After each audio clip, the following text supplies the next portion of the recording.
जैसे आप लोग चुपचाप बैठे वो भी ठीक ही है ना।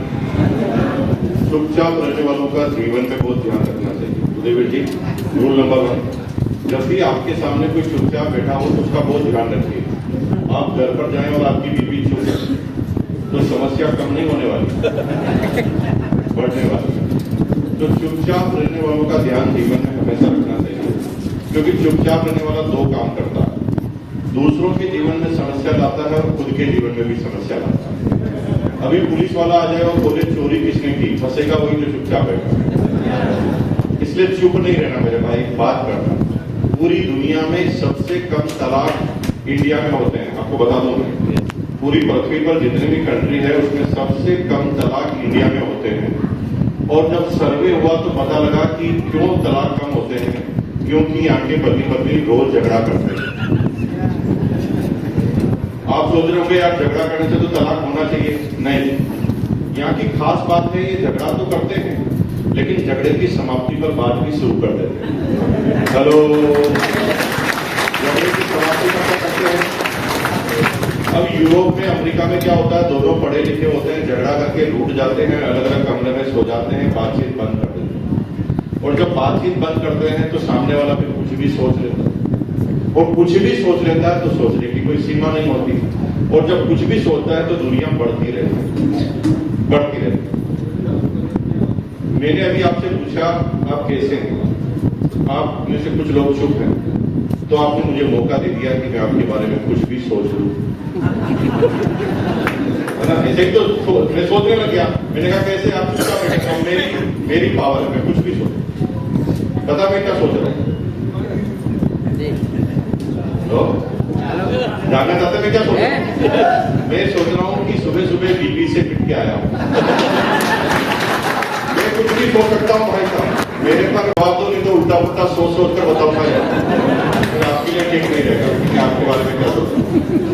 तो बातचीत करते रहेंगे, 45 मिनट हम आपसे बात करेंगे, और 45 मिनट के दौरान मुझे पता नहीं कि आप क्या सीखेंगे, मैं क्या सीखूंगा, लेकिन मैं 45 मिनट को यादगार 45 मिनट कराने आया हूँ। जीवन में मौका मिले तो 45 मिनट को काटना चाहिए कि जीना चाहिए? जीना चाहिए, क्योंकि जीवन में कितने भी सक्सेसफुल हो जाओ, ये 45 मिनट जो अभी जाने वाले हैं आपकी लाइफ में वापस कभी नहीं आएंगे।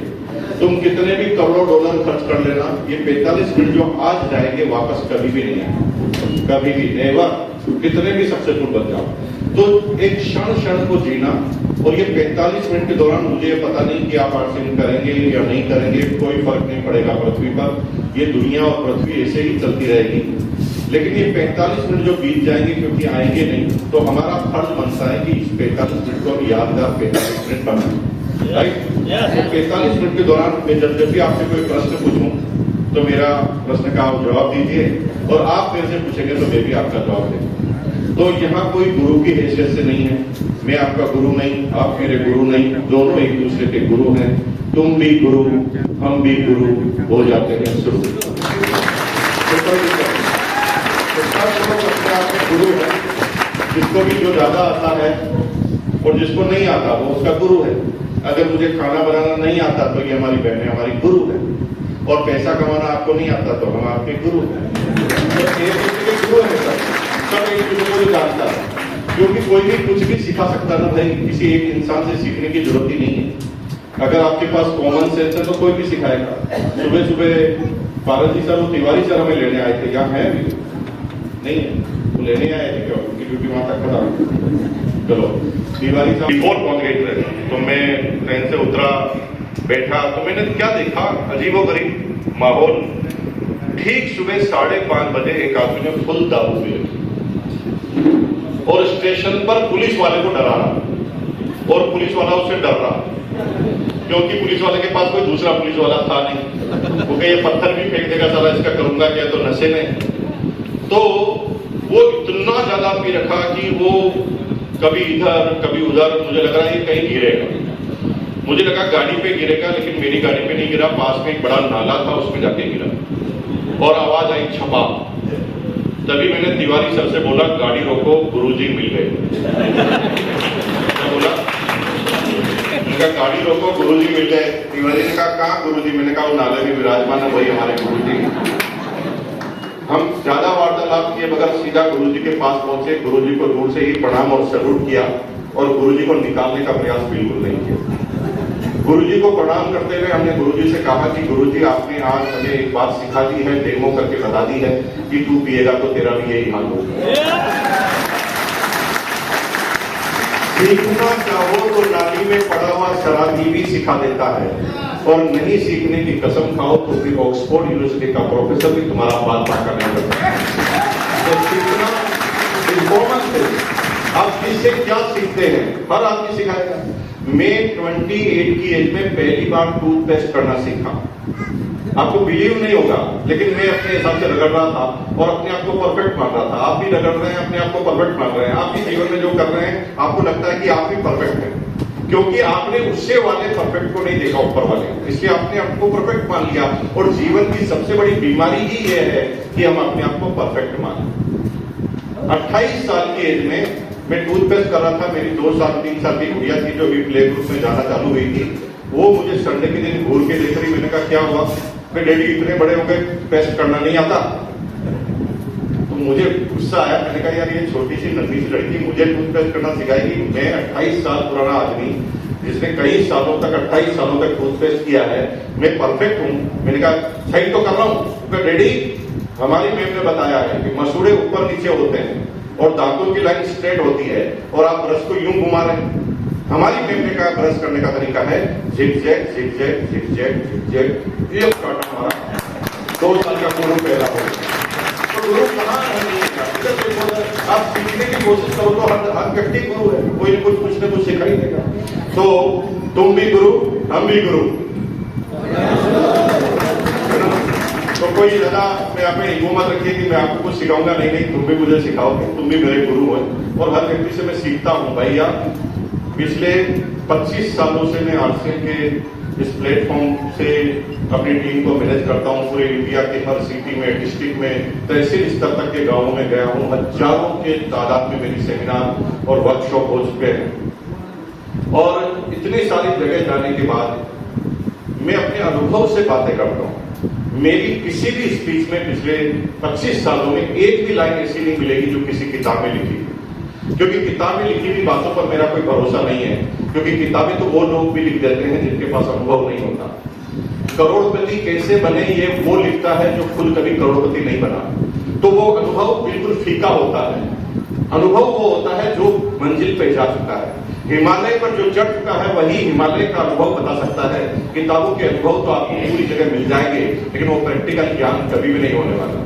तो इन 45 मिनट के दौरान हमारे जीवन में जो हमारी बातें हमारे मन में आई, आप लोगों ने जो हमें सिखाई, उसको हम रखने वाले हैं आपके सामने। मेरा नाम मुकेश कोठारी है और मैं भीलवाड़ा से आपके बीच में आया हूँ। भीलवाड़ा आपके अयोध्या के पास है, जो राजस्थान में 1000 किलोमीटर से भी ज्यादा दूरी से मैं यहाँ पर आया हूँ। 1973 में मेरा जन्म किसी भीलवाड़ा के अंदर ही हुआ था, और 1973 में जन्म के बाद अपनी इंटर एजुकेशन मैंने ली बीकॉम तक। ज्यादा पढ़ा लिखा नहीं हूँ, मेरे से ज्यादा कोई पढ़े लिखे हैं तो मैं सलूट करता हूँ। जिंदगी भर सीखने की कसम खाता हूँ। बीकॉम करने के बाद एक प्राइवेट नौकरी से मैंने अपना इकोनॉमिकल सफर चालू किया। प्राइवेट नौकरी मुझे क्यों करनी पड़ी? क्योंकि मेरे पिताजी करोड़पति थे। यस, अभी तो मैं आपको चेक ही कर रहा हूं। कुछ लोग ऐसे आए जैसे सत्यनारायण की कथा और इनको स्वाब बोलने के लिए बुलाया। ऐसे मत थोड़ा सोच समझ के यस करना ना, हर चीज पे यस मत करना। अभी पटना वाले ज्यादा यस कर रहे थे भाई, आप तो यस कर रहे, वो और यस कर रहे। आप तो आधी बात सुनकर यस कर रहे हो, बात सुनने बगैर ही यस कर रहे हैं। मैंने कहा मेरा नाम यस यस यस, अरे मैंने कहा बोलने को देखे यस फाइनल यस, इतना यस कर रहे थे। तो मैंने कहा जब ये ज्यादा यस कर रहे थे तो इनसे यस करवा लेते हैं। मैंने 2 वीडियोग्राफर बुलाए स्टेज पर और उनको अचानक बोला तो क्या मैं मान लूं कि आज से आपकी सारी प्रॉपर्टी ले ली? यस, वीडियो बना लिया मैंने और फंस गया बेचारा कोर्ट में जाकर, ये सबके सामने बोला था, झूठ बोलता, इसलिए उल्टा उल्टा फंसा दूंगा। वो समझ के यस कर सकते तो पता नहीं क्या क्या यस करवा, फिर आप फंस जाएंगे। वीडियो बना देंगे, कोई भाभी जी को बता देंगे आप खैर उल्टा उल्टा यस करवा देता हूँ। तो यस सोच समझ के करना। परिवार का मेरा इकोनॉमिकल बैकग्राउंड ठीक नहीं था, इसलिए प्राइवेट नौकरी करनी पड़ी। जब मैं 9 साल का था तो फादर रिटायर्ड हो गए थे, डिफेंस सर्विसेज में थे, फिटनेस साथ नहीं देती थी, वक्त से पहले कंपल्सरी रिटायरमेंट लेना पड़ा। और जब फादर का रिटायरमेंट हुआ 250 रुपए पेंशन आया करती थी। 6 भाई बहनों की फैमिली थी, पूरी फैमिली का सबसे छोटा मेंबर मैं था। सभी भाई बहन स्कूल कॉलेज में पढ़ रहे थे, पिताजी 250 रुपए पेंशन ला रहे थे, माँ पापड़ और अचार बनाकर घरों घरों से ऑर्डर लेकर उन्हें सप्लाई कर रही थी। परिवार की इनकम का सोर्स था। सभी भाई बहन संघर्ष के साथ पढ़ रहे थे, उन्हें पढ़ लिख कर बड़ा आदमी बनना था। लेकिन जब मैं 4th क्लास में आया था तब तक मुझे पता नहीं था कि मुझे बनना क्या और मैं पढ़ क्यों रहा हूँ। तो एक दिन मैंने रिसर्च की तो मैंने पता लगाया कि मेरे पढ़ने का मात्र एक कारण है कि मेरे पिताजी की हाइट 6 फुट 2 इंच है, गुस्से वाले आदमी है, रिटायर्ड पर्सन है, बात बात पर ईगो बस्ट हो जाता है, गुस्सा आता है और ऊपर से वो फुटबॉल के शौकीन। लात तो वो चलते चलते ही मार देते, मतलब उसके पास से भी हम नहीं निकलते थे, 10 फीट की दूरी मेंटेन करते हुए जाते थे कभी, क्योंकि चलते आते जाते कभी भी पड़ सकती। और पिताजी ने क्लियर कट कह दिया कि भैया नहीं पड़ेगा तो लात मार के निकाला जाएगा। तो हमारे पढ़ने का एकमात्र कारण था कि हम लात नहीं खाना चाहते थे। मेरे भी लोग भाई मेरे लोग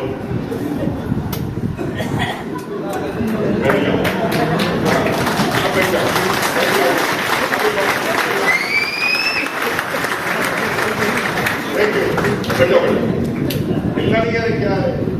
जीवन में मौका मिले तो फोटो खींचना चाहिए कि खिंचवाना चाहिए? खिंचवाना चाहिए। खींचने वाले तो पैसा फेंको 1000 आ जाएंगे, खिंचवाना है, जाग खड़े हो जाए लोग फोटो खींच ले। तो ऐसी शख्सियत बनना पड़ता है। अगर बार बार ऐसे वीडियो लेकर इधर उधर घूमेंगे तो लोग थोड़ी देर बाद आपको शादी का ऑर्डर दे देंगे, भाई साहब मेरी शादी में भी आया, इसलिए भाई साहब ऐसे मत करो यार। अच्छे वीडियोग्राफर थोड़ी बनना है यार, वीडियोग्राफर बनने के लिए नहीं आए हैं हम यहाँ पर जीवन में कुछ नया करने के लिए आए हैं। ऐसा जो हमारे पूरे खानदान में पहले कभी भी नहीं हुआ वो काम हम करने वाले। तैयार हैं आप उसके लिए? बिल्कुल तैयार हो जाइए, अलर्ट हो जाइए। मुझे ये पता नहीं कि आपसे बात करेंगे नहीं करेंगे, लेकिन मुझे ये पता है कि इस मीटिंग के बाद आप ऐसा कुछ करेंगे जो आपकी लाइफ में कभी नहीं हुआ, ये गारंटी है।